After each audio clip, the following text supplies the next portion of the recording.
GM NFT Brazil. I'm so excited to be here. Thank you for having me. My name is Astrid Pilla, and I am founder of Meta Fashion House. And I've been in the Web3 space for the past 2.5 years, and I love it. Now, my background is in entrepreneurship. For 15 years, I spent running and building a luxury dental practice, and we were building community. We had charitable giving, educational aspects with kids in the neighborhoods, and we gave back so much to our community that when I stepped into the Web3 NFT space, it really felt natural to build community, to go above and beyond, and to create something in a niche need for people that really need, my services. So when I stepped into Web3, I really wanted to create an easy way for brands to understand what Web3 can do for their business, and B, what Web3 can do for their legacy. If it's a family business, for example, I love family businesses because this is an opportunity for them to create a legacy, to create a lasting, lifelong, forever impression on the world. And that's really what excites me. Okay, we have arrived at Meta Fashion House inside Decentraland. Now, this is a build that I had constructed.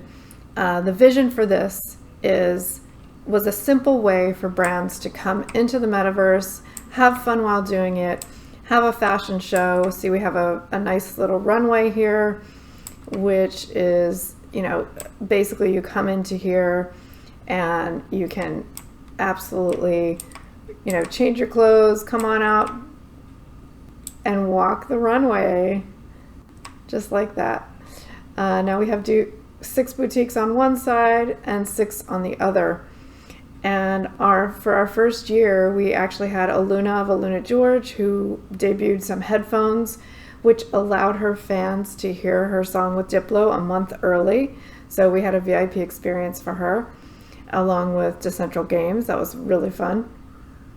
3D Metadress is right now right above Aluna. And we've got Kid Super up there. We have Meta Golden, Kwiat Diamonds, and we have even En Posh Italia, which is an Italian shoe store. And right at the tippy top, we had Crypto Chicks, which was debuting their summer collection.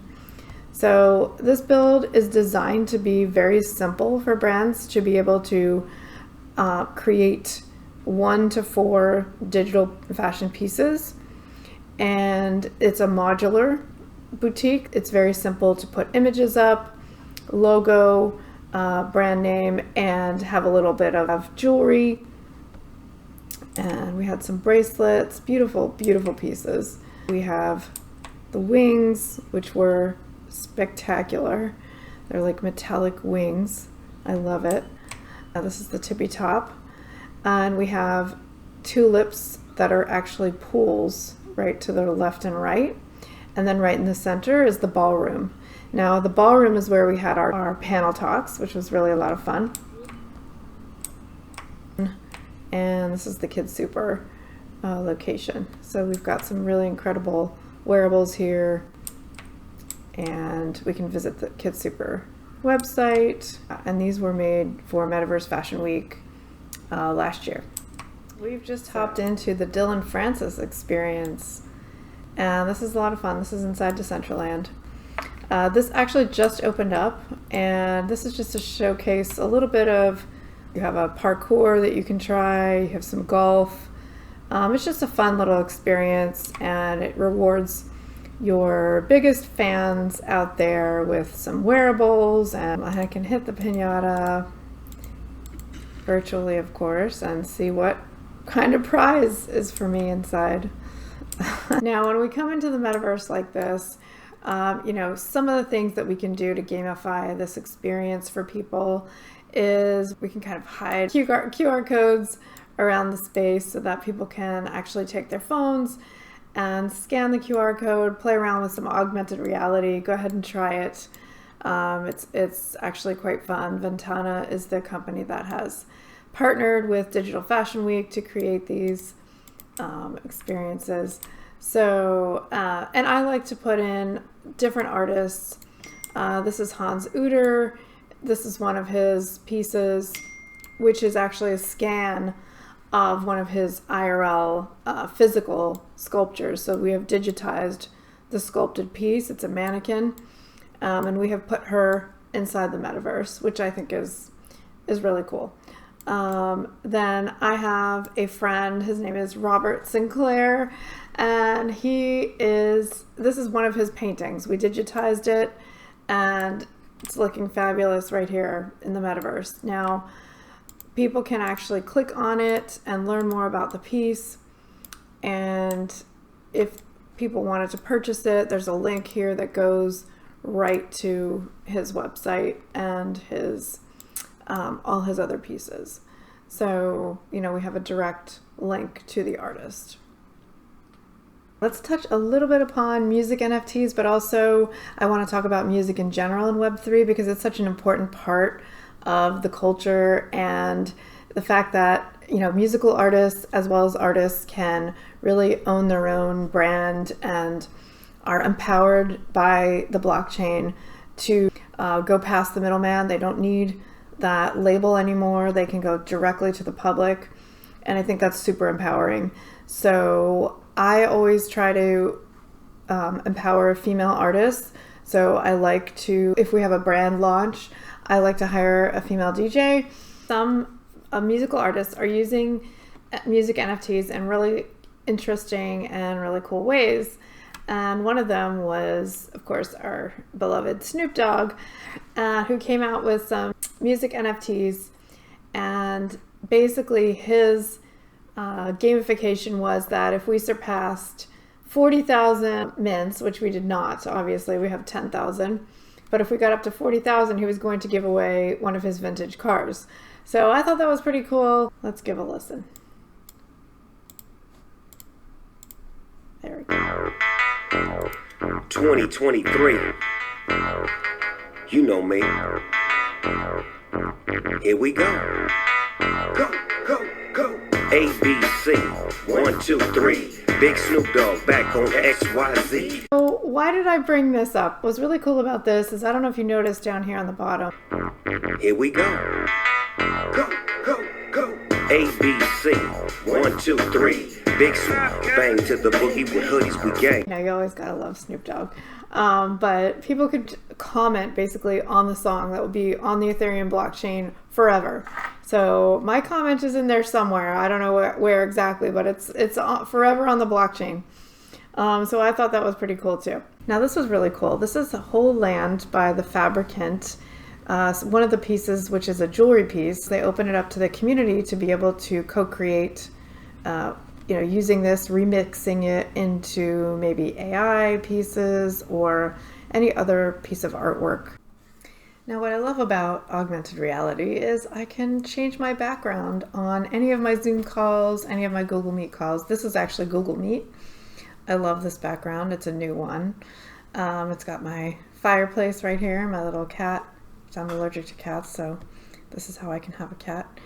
And if I want to change it, I can go in here and just change my background, which is really fun. And this is a new one as well. So yeah, I can conduct my calls with my headphones, my virtual headphones. I can really do a lot of different things. And I can even become a fish. So I love this. It's just a lot of fun. And a lot of people are making VRMs, their own personal avatars, which is also really, really fun. Here's another really cool technology. So I can conduct a meeting, or I can create social media posts as my avatar. This is my Ready Player Me avatar wearing Lorena Bello, and it just gives you another whole technology to work with.